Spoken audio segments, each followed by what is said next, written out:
Hi, everybody. Welcome to what is our last family devotion of this series. Thank you so much for watching.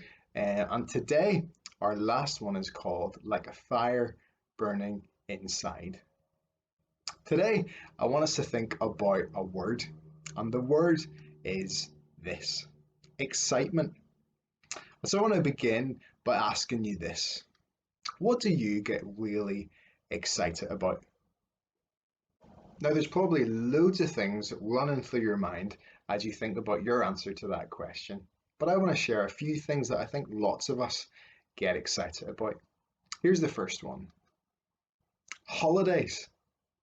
When you know that you're going away somewhere really cool, and you begin to count down the days until you head off. Maybe you think about the places that you're going to visit, the nice food that you're going to get to enjoy, maybe the ice cream that you'll eat, swimming in the sea or enjoying the sun. It's all really exciting. Or if you're like me, well, then maybe you even think about the movie that you're going to watch on the plane on those little screens in the headrests.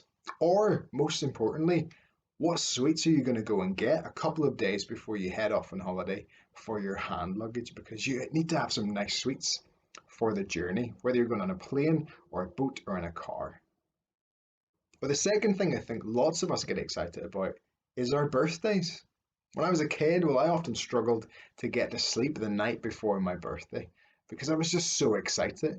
I would lie there and I would wonder what people might get for me. I would think about the party that was going to happen, or the plans that I had made to celebrate with my friends and family. And then there was the all important question: would there be cake? What would it be like? It was all really exciting.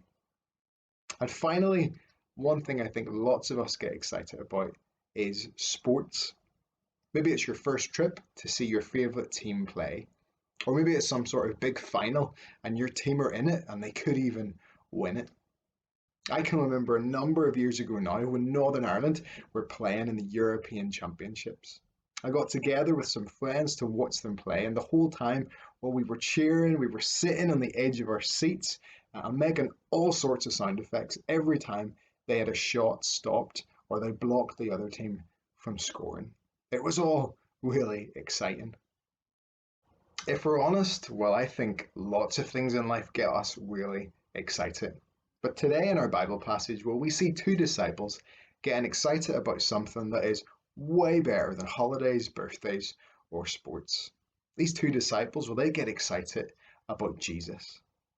We're told the two friends were walking from Jerusalem to Emmaus when Jesus started walking with them.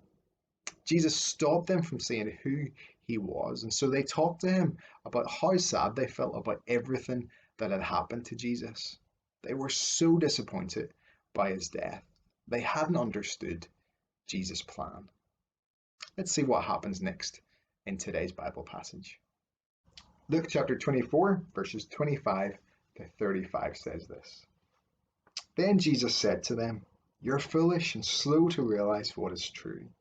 You should believe everything the prophets said. They said that the Christ must suffer these things before he enters his glory."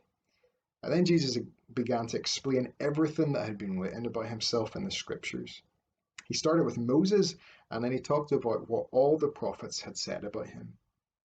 They came near the town of Emmaus, and Jesus acted as if he did not plan to stop there, but they begged him, "Stay with us. It's late, it's almost night." And so he went in to stay with them.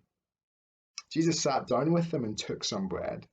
He gave thanks for the food and divided it. Then he gave it to them. And then they were allowed to recognize Jesus. But when they saw who he was, he disappeared. They said to each other, "When Jesus talked to us on the road, it felt like a fire burning in us." It was exciting when he explained the true meaning of the scriptures. So the two followers, they got up at once and went back to Jerusalem. There they found the 11 apostles and others who were gathered. They were saying, "The Lord really has risen from death. He showed himself to Simon." Then the two followers told what had happened on the road. They talked about how they recognized Jesus when he divided the bread. I wonder, do you notice something really important about this passage? Before Jesus revealed who he was to these two friends, he took time to teach them the Bible. Before showing them that he'd risen from the dead, he wanted to help them understand the Bible. It seems that the Bible is really important to Jesus, and so it should be really important to us as well. Reading the Bible, it can often seem like the last thing we want to do.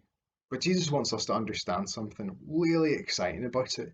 It's all about him. One of my favourite kids' songs sums up why the Bible's so exciting and why it should be so important to us. The song says this: "From Genesis to Revelation, there's one story of your great salvation. It's all about Jesus. It's all about Jesus. Shouting out from every page, there's one here that will save the day. It's all about Jesus. It's all about Jesus." As Jesus talked to these disciples on the road, they said it was like a fire burning inside them.